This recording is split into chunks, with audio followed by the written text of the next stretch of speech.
Hi friends, welcome to Karadu Purayan channel. நாம் இந்த video சீரிஸில் design of RC elements by using spreadsheet என்ற தலைப்பில் வந்து ஒரு 4-5 வீடியோ பார்த்துட்டோம். அதாவது ஸ்ட்ரக்சரல் எலமெண்ட்ஸை நம்ம டிசைன் பண்ணுறோம். ஸ்லாப் டிசைன் பார்த்தாச்சு, beam design and column design பார்த்தாச்சு. இப்போ ஃபைனலாக வந்து ஃபூட்டிங் டிசைன் பார்க்க போகிறோம். இந்த பழைய வீடியோஸ் பார்க்காதவங்க நான் டிஸ்கிரிப்ஷனில் லிங்க் கொடுக்குறேன், அதை பார்த்துருங்க. பார்த்தீங்கன்னா உங்களுக்கு டீட்டெயிலாக புரியும். ஸோ இதில் இப்போ ஃபுல் அண்ட் ஃபுல் நம்ம ஸ்ப்ரெட்ஷீட் தான் யூஸ் பண்ணுறோம். நம்ம முன்னாடி சொன்ன மாதிரி நம்ம இன்புட் கொடுத்தோம்னா டைரெக்டாக அவுட்புட் வர மாதிரி செக் எல்லாமே அதே பண்ணிடும். ஸோ இது வந்து best way for manual calculation. So அதனால தான் நம்ம ஸ்ப்ரெட்ஷீட் யூஸ் பண்ணி எப்படி பண்ணுறதுன்றதை கொடுத்துட்ருக்கோம். ஸ்ப்ரெட்ஷீட்டும் ஃப்ரீயாகவே டிஸ்கிரிப்ஷன் லிங்க்கில் நான் கொடுத்துருக்கேன். ஸோ அதையும் நீங்கள் டவுன்லோட் பண்ணிக்கலாம். ஸோ வாங்க வீடியோக்குள்ளே போகலாம்.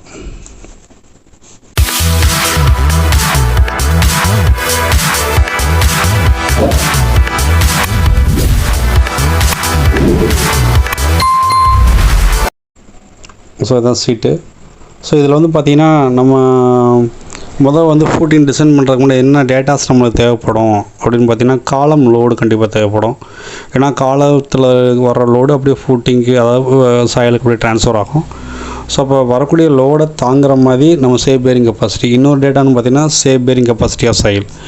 இந்த column load safe bearing capacity of soil இல்லாமல் ஒரு ஃபூட்டிங்கோட சைஸை நம்ம கண்டுபிடிக்க முடியாது. அதே மாதிரி ஃபூட்டிங் டெப்த்தை நம்ம சொல்ல முடியாது. ஸோ அப்போ வந்து சேஃப் பேரிங் கெப்பாசிட்டி ரொம்ப இம்பார்ட்டண்ட்டு. இந்த சேஃப் பேரிங் கெப்பாசிட்டி நம்ம எப்படி ஃபைண்ட் அவுட் பண்ணலாம், SPT டெஸ்ட் பண்ணி ஃபீல்டில் பண்ணுவாங்க. ஸோ அதை பேஸ் பண்ணி நம்ம என்ன சொல்லலாம், நம்ம சாயில் டெஸ்ட் பண்ணி நம்ம அதோட பேரிங் கெப்பாசிட்டி ஆஃப் சாயில் சொல்லுவாங்க. ஸோ நீங்கள் அது இல்லாமல் நீங்கள் வந்து ஃபீல்டில் வந்து ஒன்றும் சின்ன சின்ன ரெசிடென்ஷியல் பில்டிங்லாம் பார்த்தீங்கன்னா பக்கத்தில் எவ்வளோ வானம் பிடிச்சாங்களோ அந்த அளவு தோணுனா போதும், அந்த சைஸுக்கு போட்டால் போதும்னு சொல்லுவாங்க. ஸோ அதெல்லாம் வந்து ட்ரையல் அண்ட் எரரில் பண்ணக்கூடாது. கண்டிப்பாக சாயில் ஃபெயிலியர் ஆகும். ஸோ அதை அவாய்ட் பண்ணுறதுக்கு நம்ம SPT டெஸ்ட் பண்ணி SBC வேல்யூ கண்டுபிடிச்சி தான் அதை சப்ஸ்டிட் பண்ணணும்.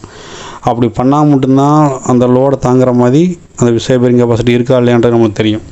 ஸோ இப்போ உள்ள போகும் சீட்டில் இப்போ இந்த லோடு வந்து பார்த்திங்கன்னா ஆக்சுவல் லோடு.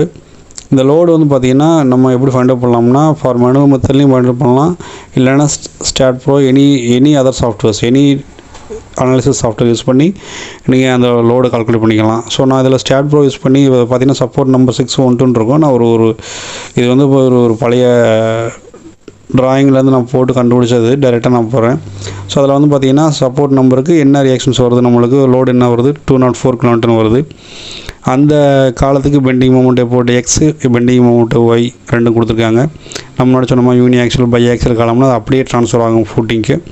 அது வந்து பை ஆக்சுவல் நம்ம காமிச்சிருக்கோம். இப்போ டிசைன் டேட்டாஸ் நம்மளோட சொன்ன மாதிரி கம்போசிட் ஸ்ட்ரென்த் ஆஃப் கான்கிரீட் வந்து 20, கிரேட் ஆஃப் கான்கிரீட் என்ன கிரேட் ஆஃப் கான்கிரீட் நம்மளுக்கு வேணுமோ அதை நம்ம எடுத்துக்கணும்.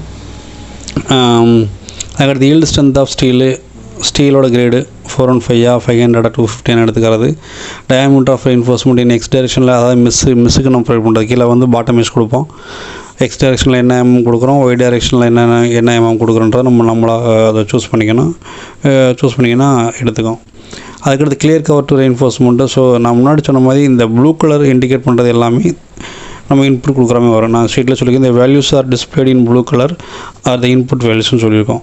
ஸோ இப்போ இந்த ப்ளூ கலர் எல்லாமே நம்ம வேணும். முன்னாடி சொன்ன மாதிரி safe bearing capacity of soil இல்லாமல் நம்ம சைஸ் டிஃபைன் பண்ண முடியாது. 250 kN/m சொல்லியிருக்காங்க.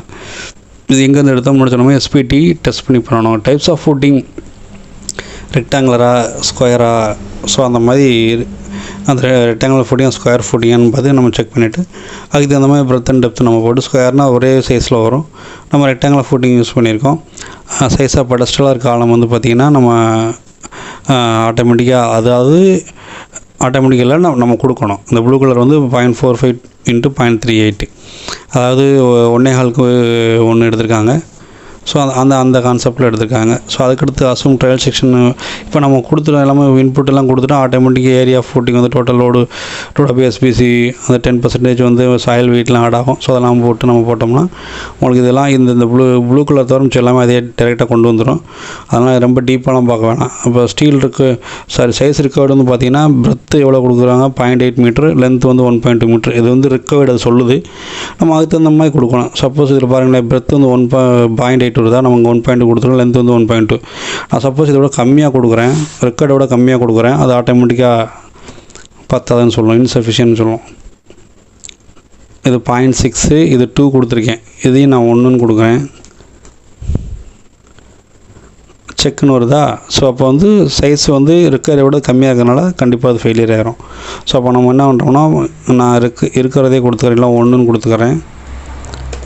1 இது வந்து 1.2, இது வந்து 1.2. இப்போ பார்த்தீங்கன்னா அந்த ரெக்குயர்மெண்ட்டு சாட்டிஸ்ஃபை ஓகேன்னு வந்துருச்சு. ஏரியா ஆஃப் ஃபுட்டிங் ரெக்கார்டு வந்து பார்த்திங்கன்னா 1.2 மீட்டர் ஸ்கொயர். அதாவது நம்ம இந்த 2 ஏரியாவை அப்போ வந்து 1.2 கிரேட்டர் தான் 0.9 ரெக்கார்டோட கூட தான் கொடுத்துருக்கோம். அதனால் வந்து சேஃப் ஓகேன்னு வந்துருச்சு. ஸோ இப்போ நம்ம அதுக்கடுத்து செக்ஷன் ஜாமெண்ட்ரியில் இதில் தான் மெயின். இதில் வந்து நம்ம செக் பண்ணுறது வந்து இதில் 1 way shear 2 way shear, அதில் வந்து அந்த 1 way shear 2 way shear தான் மெயினாக பார்க்கணும். இதில் பஞ்சிங் சேர்ந்து வரும். இதில் ஜாமெண்ட்ரி பாருங்கள், இந்த critical section for 1 way shear, இதில் வந்து இந்த சைடு வந்து critical section for 2 way shear, இந்த காலம் ஒட்டி வந்து கிரிட்டிக்கல் செக்ஷன் ஃபார் மொமெண்ட். இதை பேஸ் பண்ணி தான் பண்ணியிருப்பேன். நீங்கள் இதெல்லாம் எதுவுமே ஒரி பண்ணிக்க வேணாம். நீங்கள் டேரெக்டாக அந்த ப்ளூ கலரில் உள்ள மட்டும் கொடுத்தா போதும். இப்போ இதில் வந்து பார்த்தீங்கன்னா அந்த எசன்சிட்டிலாம் வச்சு கால்குலேட் பண்ணி ஓவரால் டெப்த் வந்து நம்மளால் அசூம் பண்ணணும். அது 800 mm நான் அசூம் பண்ணியிருக்கேன். ஸோ அதை பேஸ் பண்ணி effective depth of critical moment section 744 இதெல்லாம் அதை கால்குலேட் பண்ணிடும். இது நான் ஷீட்டில் ரெடி பண்ணதுனால நம்ம அதை கால்குலேட் பண்ணிடுது. இல்லை நம்ம ஒவ்வொரு ஃபார்முலாவையும் போட்டு கால்குலேட் பண்ணணும். இப்போ செக் ஃபார் சாயில் ப்ரெஷர் எல்லாம் எக்ஸ் டைரக்ஷன் ஒய் டைரக்ஷன் ரெண்டுலேயும் ப்ரெஷர் வந்து சேஃபாக தான் போடணும். மினிமம் எசன்சிட்டி, அதாவது minimum pressure P minimum, P max, minimum pressure maximum pressure. நம்மளுக்கு தெரியும் இந்த PA × 1+6E/P அந்த ஃபார்முலாலாம் போட்டு நம்ம பண்ணுவோம். ஸோ அந்த ஃபார்முலாலாம் போட்டு பண்ணல அந்த நம்ம சேஃப் பேரிங் கெப்பாசிட்டி 250 நம்மளுக்கு கொடுத்துருக்காங்க. அதை விட வரக்கூடிய லோடு ப்ரெஷர் வந்து கூட போயிடக்கூடாது. அதை விட லோடு ப்ரெஷர் கூட போச்சு அப்படின்னா ஆட்டோமேட்டிக்காக வந்து பார்த்திங்கன்னா சாயில் ஃபெயிலியர் ஆகிரும். ஸோ அப்போ வந்து பார்த்திங்கன்னா நம்மளுக்கு கிவன் லோடுக்கு நம்மளுக்கு மேக்ஸிமம் ப்ரெஷர் வருது 191 வருது, ஆனால் சேஃப் பேரிங் கெப்பாசிட்டி 250. அப்போ சாயில் ஃபெயிலியர் ஆகாது. மினிமம் ப்ரெஷரும் அதே மாதிரி தான். மினிமம் ப்ரெஷர் வந்து பார்த்திங்கன்னா 182 வருது, 250 விட கம்மி தான். அப்போ சேஃப். சப்போஸ் இதில் மார்ச் அப்படின்னா அன்சேஃப்னு வரும். நீங்கள் கண்டிப்பாக என்ன பண்ணணும், திக்னஸை மாற்றணும், சைஸ்லாம் மாற்றி போடணும். இப்போ எலாங் ஒய் டைரெக்ஷன் அதே மாதிரி மினிமம் ப்ரெஷர் மேக்ஸிமம் ப்ரெஷர் நம்ம நம்ம எதுவுமே செய்ய வேணாம். நீங்கள் அந்த இன்புட்டை மட்டும் கொடுத்துட்டிங்கன்னா போதும். மேலே ப்ளூ கலரில் உள்ள இன்புட்டை மட்டும் கொடுத்தா போதும். டேரெக்டாக சேஃப்னு வருது. இந்த சேஃப்னு வரலைன்னா கண்டிப்பாக மாற்றணும். ஸோ அதுக்கடுத்து பெண்டிங் மொமெண்ட் கால்குலேஷன். அந்த பெண்டிங் மொமெண்ட் கால்குலேஷன் வச்சு தான் நம்ம ரெயின்ஃபோர்ஸ்மெண்ட் கொடுப்போம். இப்போ பெண்டிங் மொமெண்ட் கால்குலேஷன்லாம் பார்த்தீங்கன்னா எக்ஸ் டைரெக்ஷனில் P max, P minimum net, P at face of the column load moment, அது டைரெக்டாக ஃபார்முலா வச்சு போட்டுருக்கோன்னா டைரெக்டாக வந்துடும். நீங்கள் எதுவுமே பண்ண வேணாம். Check for depth moment consideration பார்த்தீங்கன்னா இதில் வந்து பார்த்தீங்கன்னா MU லிமிட் ஃபார்முலா எடுத்துகிட்டு FE415 0.36 FCK BD² அந்த ஃபார்முலாவில் போட்டு MU மேக்ஸோட BT பார்த்தீங்கன்னா இது வந்து கிரேட் ஆஃப் ஸ்டீலை பொறுத்து மாறும். நம்மளோட சொன்ன மாதிரி இதில் பார்த்தீங்கன்னா தெரியும் 250க்கு 0.53, 415க்கு 0.8, FE500 எடுத்துருக்காங்க, கன்சிடர் பண்ணிக்காங்க. ஸோ அப்போ MU லிமிட் வந்து பார்த்திங்க அப்படின்னா சம்திங் வேல்யூ வருது. இல்லை டி ரிக்வயர்டு உங்களுக்கு தெரியும், ஃபார்முலா தெரியும். டி ரிக்வயர்டு வந்து நம்ம கண்டுபிடிச்சிடலாம். டி ரிக்வயர்டு வந்து எவ்வளோ வருது, 73.29 வருது. நம்ம ஆல்ரெடி நம்ம டி ரிக்வயர்டு எஃப்டி டெப்த் வந்து பார்த்திங்கன்னா 744 நம்ம அசீவ் பண்ணியிருக்கோம். ஃபார்முலா கால்குலேட் பண்ணியிருக்கோம். ஸோ அப்போ ஓகேன்னு வந்துருச்சு. அப்போ வந்து டெப்த் ரிக்வயர்டு வந்து சேஃப். கால்குலேஷன் ஆஃப் ரெயின்ஃபோர்ஸ்மெண்ட் பார்த்தீங்கன்னா அதே again X direction Y direction MU BD² SP16 % of steel நம்ம PT மினிமம் மட்டும் நம்ம கொடுக்குறோம். 0.12% ஆஃப் BD அது கொடுக்குறோம். ஸோ ஆட்டோமேட்டிக்காக மற்றெல்லாம் கால்குலேட் பண்ணிடும். பர்சன்டேஜ் ஸ்டீல் உங்களுக்கு தெரியும்ல ஃபார்முலா 100 AST/BD. அந்த ஃபார்முலா வந்து AST கால்குலேட் பண்ணுற மாதிரி ஏதாவது இங்கே காமிச்சிருக்கோம். PT/100 × BD. இப்போ ஸ்பேசிங் ஆஃப் ரெயின்ஃபோர்ஸ்மெண்ட்னு பார்த்தீங்கன்னா நம்மளுக்கு தெரியும் இது வந்து எவ்வளோ ஸ்பேசிங்னு நம்ம கொடுக்கணும். ஸ்பேசிங் நம்ம ஆல்ரெடி ஃபார்முலா தெரியும், small AST total AST × 1000. So அந்த கான்செப்ட்லாம் நம்ம இந்த ஃபார்முலா அப்ளை பண்ணியிருக்கேன். இதில் வந்து பார்த்திங்கன்னா percentage of maximum percentage steel provide வந்து 0.127% எடுத்துக்கிறோம். ஸோ அதுக்கூட செக் ஃபார் 1 way shear. இப்போ நம்ம கொடுக்கக்கூடிய ரெயின்ஃபோர்ஸ்மெண்ட் 1 way shear 2 way shearல சேஃபாக இருக்கா அப்படின்றதெல்லாம் செக் பண்ணணும். அதை வந்து shear ரெயின்ஃபோர்ஸ்மெண்ட் ப்ரொவைட் பண்ணணும். அப்போ shear ஃபோர்ஸ் எல்லாமே அதே கால்குலேட் பண்ணிடும். Tau less than tau C அந்த கண்டிஷன் சாட்டிஸ்ஃபை ஆகணும். இந்த condition Tau less than tau C இந்த கண்டிஷன் சாட்டிஸ்ஃபை ஆகுது, நான் ஓகேன்னு சொல்லிட்டாங்க. 2 way shear அதே மாதிரி தான். 2 way shear வந்து பார்த்திங்கன்னா எகைன் திரும்ப நம்ம கால்குலேட் பண்ண அந்த சேஃப் பேரிங் கெப்பாசிட்டியோட கரெக்டாக வர்ற மாதிரி இருந்துச்சுன்னா ஓகே. இது எல்லாமே ஃபார்முலாஸ். இது நம்ம டீப்பாக எக்ஸ்பிளைன் பண்ணணும்னா ஒன்றும் டைம் எடுக்கும். ஸோ அதனால் நீங்கள் ஸ்ப்ரெட்ஷீட்டில் லிங்க்கில் கொடுக்குறேன், நீங்கள் அதை வந்து ஒர்க் அவுட் பண்ணி பாருங்கள், மாற்றி பாருங்கள். அது எவ்வளோ சேஃபாக வருதா, இல்லை ஏதாவது ஃபார்முலாஸில் எதுவும் தப்பு இருக்க வாய்ப்பே இல்லை. இருந்ததுன்னா எனக்கு சொல்லுங்கள், நம்ம அதை கரெக்ஷன் பண்ணிக்கலாம். ஸோ அதுக்கடுத்து வந்து 2 way shear செக் பண்ணியாச்சு. செக் ஃபார் பேரிங் ஸ்ட்ரெஸ் அதே மாதிரி செக் பண்ணுறோம். பேரிங் மேக்ஸிமம் பேரிங் வந்து பார்த்திங்கன்னா வருது 16 பாயிண்ட் வருது. இப்போ லிமிட்டட் பேரிங் ரெசிஸ்டன்ஸ் எஃபிஆர் வந்து 3393. நம்மளுக்கு வந்து 306ஓட ஆக்சுவல் பேரிங் ஸ்ட்ரெஸ் வந்து 306 வருது. ஸோ அப்போ 306ஓட நம்ம கொடுக்குறது வந்து லிமிட்டிங் பேரிங் வந்து பார்த்திங்கன்னா 3396. அப்போ அது சேஃப் தான். ஓகே, அதுக்கடுத்து வந்து டெவலப்மெண்ட் லென்த்து.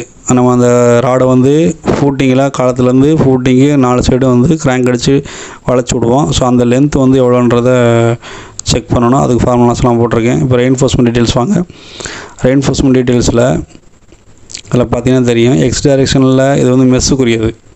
ஸோ எக்ஸ் டைரெக்ஷனில் 12 mm ஐயா 120 mm சென்டர். அதே மாதிரி ஒய் டைரெக்ஷனில் 12 mm 120 நம்ம கொடுத்துருக்க ரெயின்ஃபோர்ஸ்மெண்ட்டுக்கு. அதாவது 1க்கு அது சைஸுக்கு 1 மீட்டருக்கு 1.2 மீட்டருக்கு இந்த ரெக்குயர்மெண்ட்ஸ் ஃப்ரீ தான். இந்த 400ன்றது உங்களுக்கு டெப்த் ஆஃப் இந்த பேஸு, 800ன்றது ஓவரால் ஃபூட்டிங் டெப்த்து. ஸோ அப்போ இதுதான் கான்செப்ட்டு. ஸோ இந்த சீட்டை நான் லிங்க்கில் கொடுக்குறேன், டவுன்லோட் பண்ணி ஒர்க் அவுட் பண்ணி பாருங்கள். இந்த சீட்டு கண்டிப்பாக உங்களுக்கு ஃபீல்டுக்கு யூஸ் ஆகும். தேங்க்ஸ் ஃபார் வாட்சிங் கட்டட பொறியாளன்.